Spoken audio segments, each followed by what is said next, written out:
రుద్ర వడ్డీ వ్యాపారం మాత్రం చేస్తూ ఉంటాడు. అతనికి దేవుడు అంటే డబ్బు. అతని కళ్ళల్లో ప్రేమ కంటే అనుమానమే ఎక్కువ. ఆడవాళ్ళంటే అవసరానికి మాత్రమే అని క్రూరమైన భావనతో జీవించేవాడు. అందుకే అతనికి పెళ్లి కాలేదు. పిల్లని పనికి ఆ ఊర్లో ఎవరు ముందుకు రాలేదు. రుద్రకు ఒక ఆప్తురాలు మాత్రమే ఉంది. అది వాళ్ళ నానమ్మ. అదే గ్రామంలో వెన్నెల అనే అమాయకమైన అమ్మాయి ఉండేది. పేదరికం ఆమెను ప్రతిరోజు పరీక్షించేది. తినడానికి అన్నం కూడా లేని పరిస్థితి. ఆ కష్టాల్లో వెన్నెల తండ్రి రుద్ర దగ్గర అప్పు తీసుకున్నాడు. కానీ కాలం కలిసి రాలేదు. అప్పు తీర్చలేకపోయాడు. ఒకరోజు కోపంతో రుద్ర తన ఇంటికి వెన్నెలను తీసుకొచ్చాడు. డబ్బులిచ్చే వరకు ఈ అమ్మాయి ఇక్కడే ఉంటుంది అని అందరి ముందు అవమానపరిచాడు. వెన్నెల తల వంచి కన్నీళ్లు కార్చుకుంటూ వెళ్ళింది. ఈ విషయం తెలిసిన నానమ్మ కోపంతో రుద్రాన్ని నిలదీసింది. ఇలా ఒక్క అమ్మాయిని ఇంట్లో ఉంచితే ఆమె జీవితాంతం పెళ్లి జరగదు. నేను చేసుకోవడానికి ఎవరు రావడం లేదు. కాబట్టి వెన్నెలనే నువ్వు పెళ్లి చేసుకో, లేదంటే నేను ప్రాణం తీసుకుంటాను అంది నానమ్మ. నానమ్మ మాటకి ఎదురు చెప్పలేక రుద్ర వెన్నెల మెడలో తాళి కట్టాడు. కానీ అది వెన్నెల కలల పెళ్లి కాదు, కన్నీళ్లతో మొదలైన బంధం. వయసులో ఎంతో తేడా. ఆశలన్నీ ఒక్క క్షణంలో చీకట్లో కలిసిపోయాయి. పెళ్లి తర్వాత వెన్నెల జీవితంలో అస్సలు నరకం మొదలైంది. ప్రతి హృదయము రుద్ర బయటకు వెళ్లే ముందు ఇంటికి తాళం వేసి వెళ్ళేవాడు. ఎవరితోనైనా మాట్లాడుతుందనే అనుమానం అతన్ని క్షణం కూడా వదిలేది కాదు. సాయంత్రం ఇంటికి రాగానే కారణం లేకుండానే తిట్టడము, కొట్టడము. అంత పెద్దింట్లో పనివాళ్ళు కూడా ఉండరు. ఇల్లంతా వెన్నెల ఒక్కతే శుభ్రం చేస్తుంది.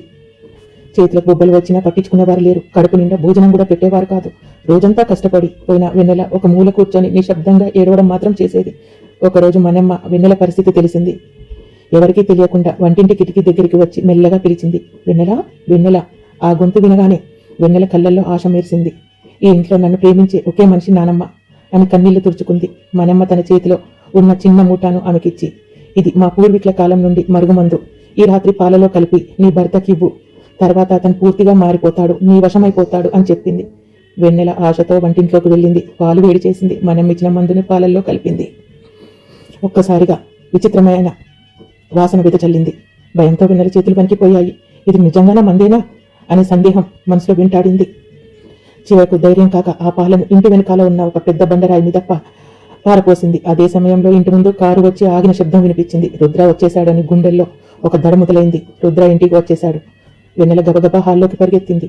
తలుపు తెచ్చుకున్న వెంటనే రుద్ర కోపంతో అరిచాడు. ఏం చేస్తున్నావు? నేను ఇంటికి వచ్చినా కూడా తెలియట్లేదా అంటూ ఆమె చెంపపై బలంగా కొట్టాడు. ఆ రాత్రి కూడా వెన్నెల మనసుని ఏమాత్రం పట్టించుకోకుండా ఆమెపై తన ఆధిపత్యాన్ని బలవంతంగా రుద్ర ప్రదర్శించాడు. తెల్లవారేసరికి వెన్నెల శరీరం అంతా అలసిపోయి ఆమె కళ్ళల్లో మిగిలింది కన్నీళ్లు మాత్రమే. కానీ వెన్నెలకు తెలియని ఒక విషయం.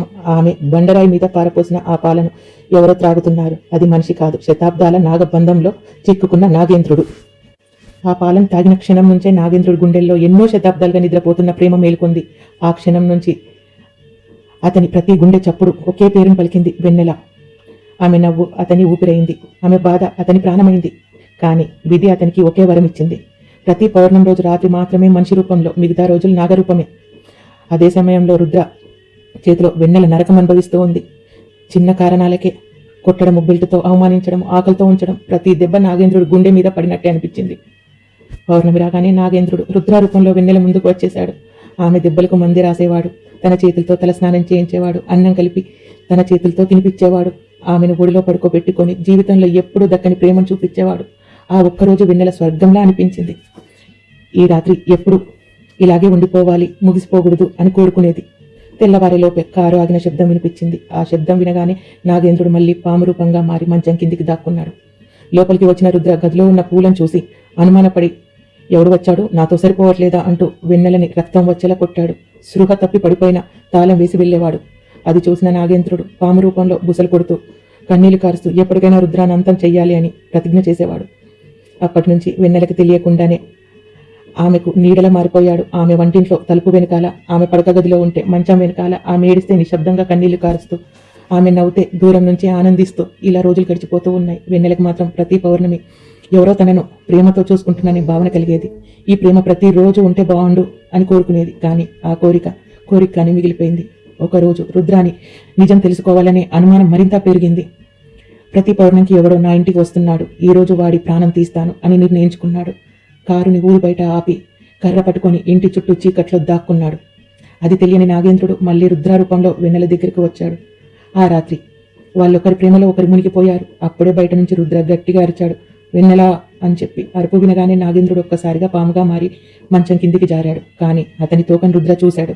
కర్రతో బయటకు లాగి కోపంతో అరుస్తూ, నువ్వేనా నా రూపంలో వచ్చి నా భార్యతో జీవించింది?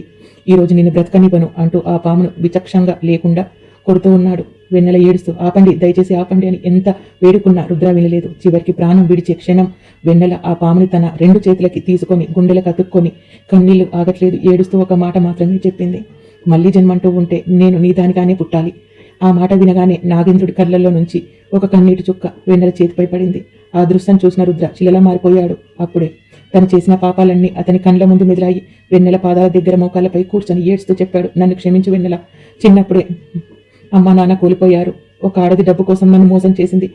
అందుకే ప్రేమ అని ద్వేషించాను. కానీ నీ ప్రేమను గుర్తించలేకపోయాను. క్షమించు అంటూ వెన్నెలని గట్టిగా ఆతుక్కున్నాడు. అదే సమయంలో కిటికీ బయట గాయాలతో ఉన్న నాగేంద్రుడు చివరిసారి వెన్నెలను చూసి ఒక కన్నీటి చుక్క నేలపై జార విడిచాడు.